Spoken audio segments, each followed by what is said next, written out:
بسم الله الرحمن الرحيم الحمد لله رب العالمين ثم الصلاة والسلام على أشرف الأنبياء محمد وعلى آل بيته الطيبين الطاهرين اللهم صل على محمد وآل محمد. Dear brothers and sisters, Assalamu alaikum wa rahmatullahi wa barakatuh.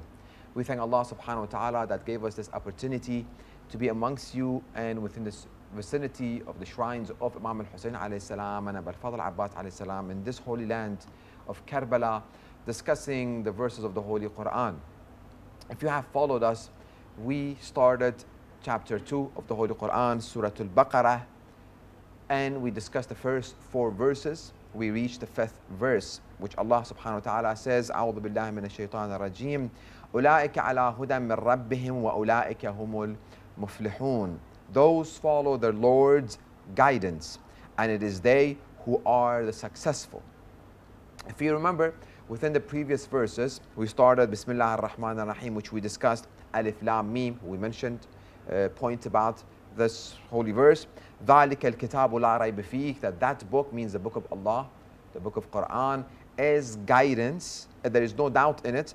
فِيهِ لَا رَيْبَ فِيهِ هُدًى لِلْمُتَّقِينَ. It is guidance for the pious.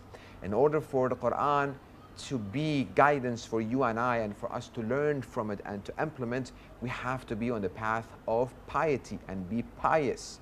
And this Holy Quran will increase in our piety, in us being pious. What are the characteristics of pious people which Quran will guide them? Number 1, الَّذِينَ يُؤْمِنُونَ بِالْغَيْبِ, those who believe in the unseen, which we discussed it.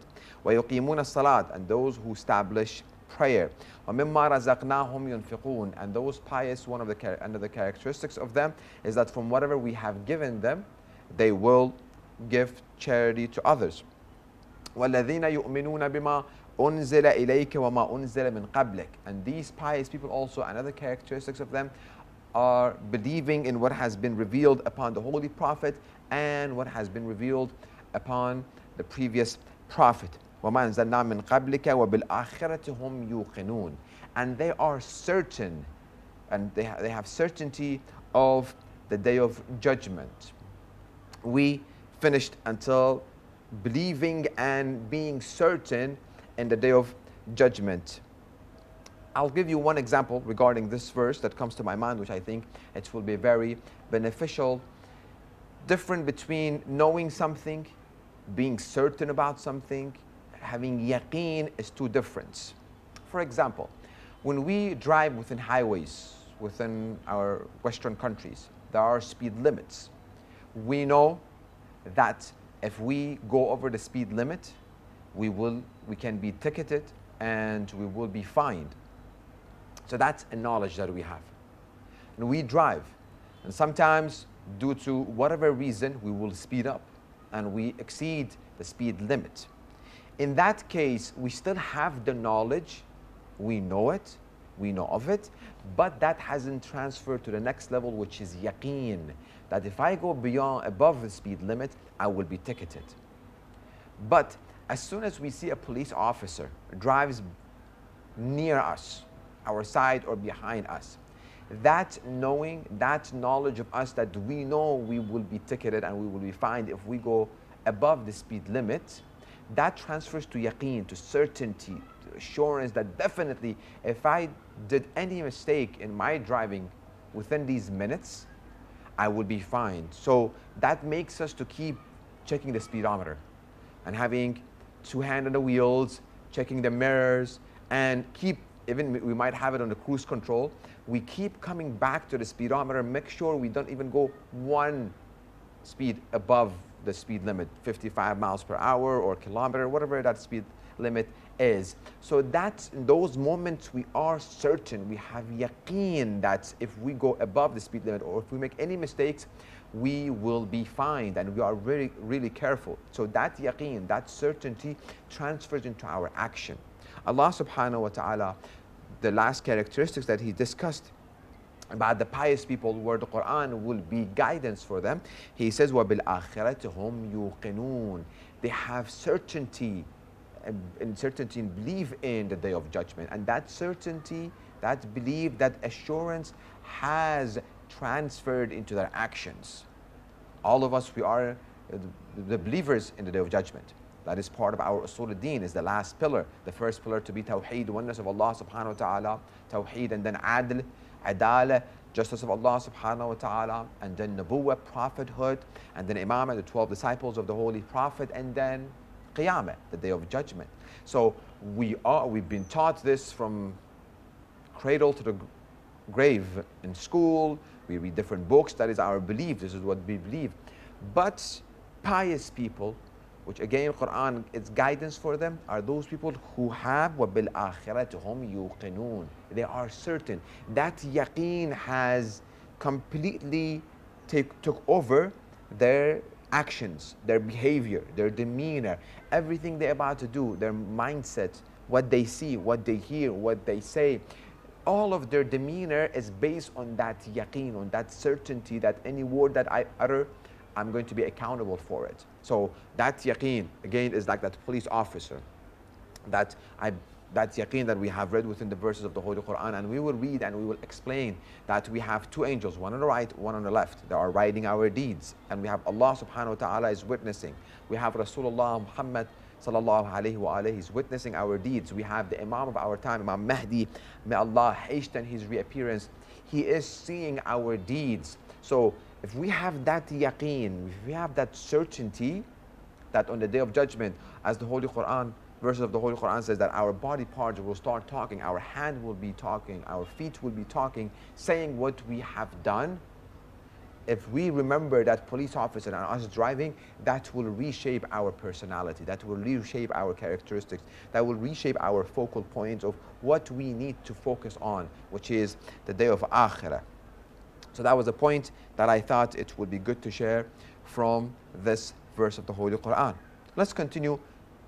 Verse 5. أُولَٰئِكَ عَلَىٰ هُدًى مِّن رَبِّهِمْ وَأُولَٰئِكَ هُمُ الْمُفْلِحُونَ. Those, Allah is talking about the pious people. So He said, Quran, ذَلِكَ الْكِتَابُ لَا رَيْبَ فِيهِ هُدًى لِلْمُتَّقِينَ. The book of Allah, there is no doubt in it, it's guidance from muttaqeen. Who are those muttaqeen? Gave us characteristics. And this last verse within this page, that typically we have Surah Al-Baqarah, the first 5 verses within that one small page, I mean in the middle if you have seen it, Allah comes and gives us, again, confirming the previous verses regarding the pious individual. It is they who are successful. Quran, guidance for the pious. Pious, these characteristics. Again, Allah says, these pious, those follow, and Allah brings ula'ika. He addressed them with honor and dignity. Ula'ika ala hudan min rabbihim. Those follow their Lord's guidance, and it is they who are the successful. It is very important that we keep in mind, because you and I, we have different definition, different person we have in mind who is successful in life. For some people, if they see a person has a big mansion, that is success. If they see that the person driving the latest car, that is success.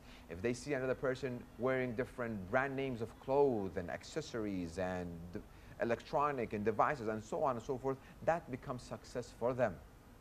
Allah subhanahu wa ta'ala says, أُولَٰئِكَ هُمُ الْمُفْلِحُونَ.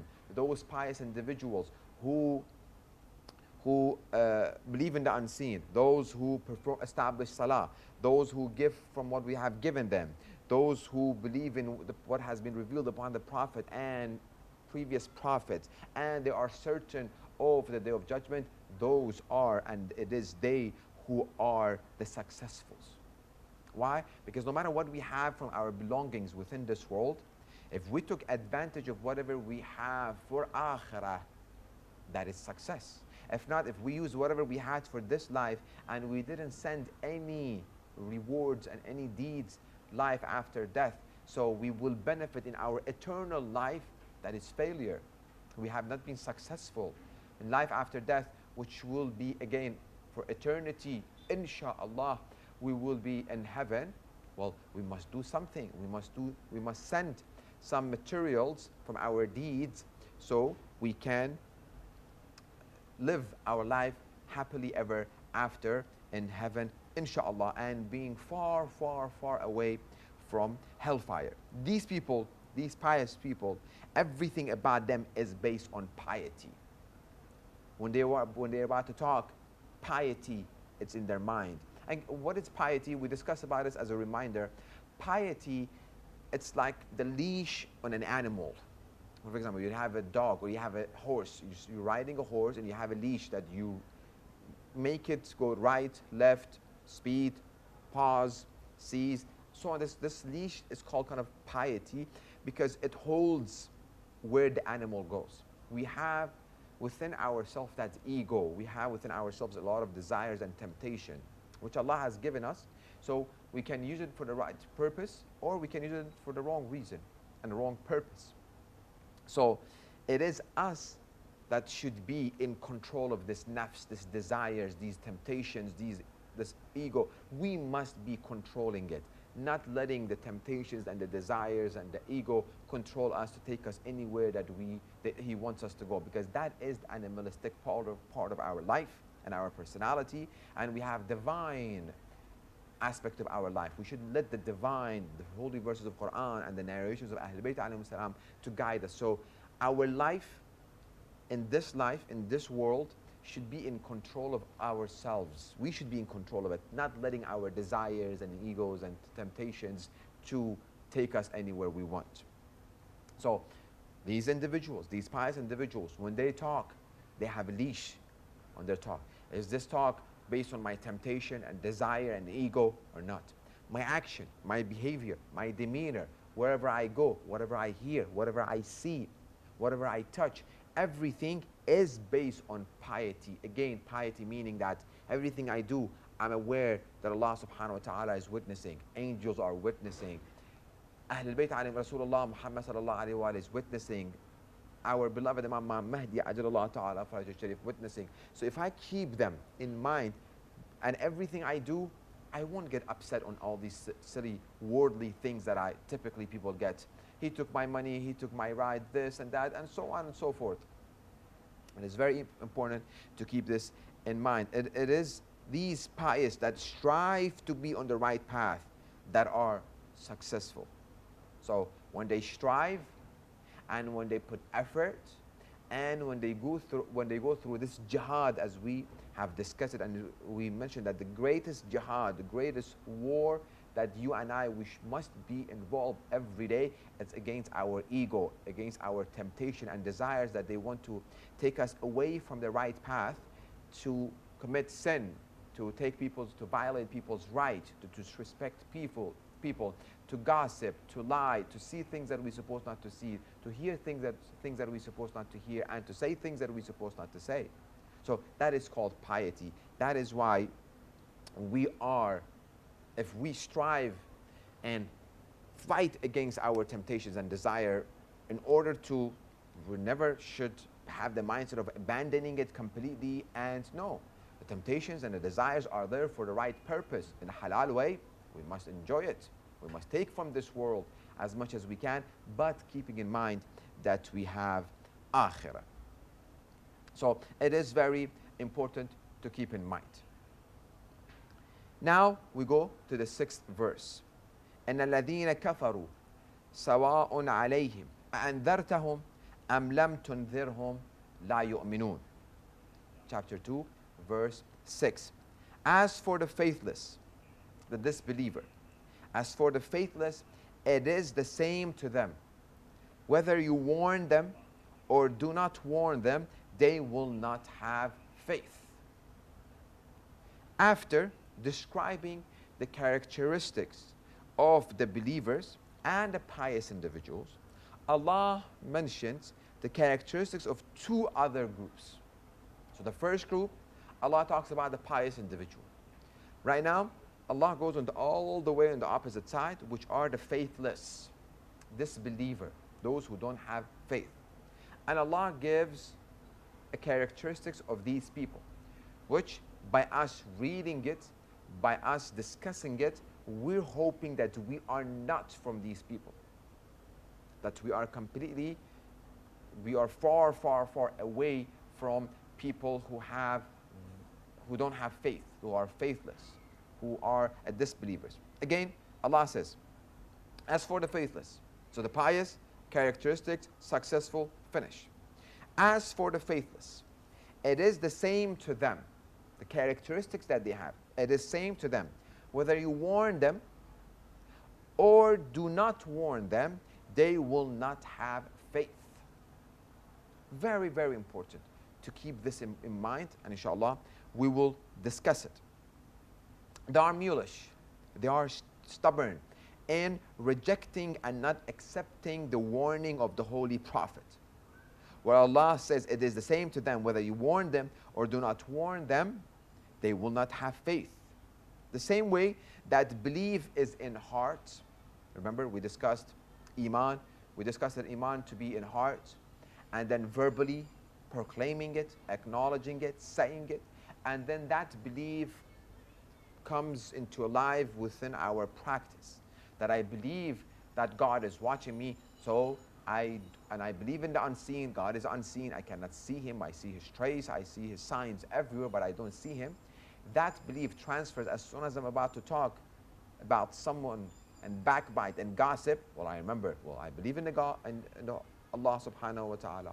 And he said that there is a prophet. He sent us a prophet. The teachings of Quran and verses of Quran and the narrations of Ahlul Bayt have talked about the day of judgment. There is a reward, there is a punishment. If I gossip, this is the reward, this is the punishment. So that Iman transfers. As soon as I'm about to talk, it holds me. It makes me abstain from saying what I'm about to say. So warning them, it is very important, as after describing the characteristics of the believers, pious individuals, Allah mentions the characteristics of two other groups. Again, kuffar, that we are talking about them, faithless.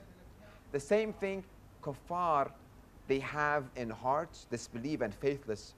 That's disbelief is in their heart, and verbal and in action we can see it. The details of it, how do we see a person that we hope that we are not from those who are faithless? Inshallah, it will be in the next episode. We will conclude this episode, and inshallah, we'll continue in the next episode talking about the details of the disbeliever in heart, verbally, and in action. We conclude by asking Allah subhanahu wa ta'ala, by the blessing of this holy land of Karbala, and the shrines of Imam Hussein alayhi salam and Abul Fadl Abbas alayhi salam, to hasten the reappearance of our beloved Imam Mahdi ajalullah ta'ala faraj al-sharif. We will conclude by this dua, inshallah, which is the most important dua that we should always ask Allah subhanahu wa ta'ala. Bismillah ar-Rahman ar-Rahim.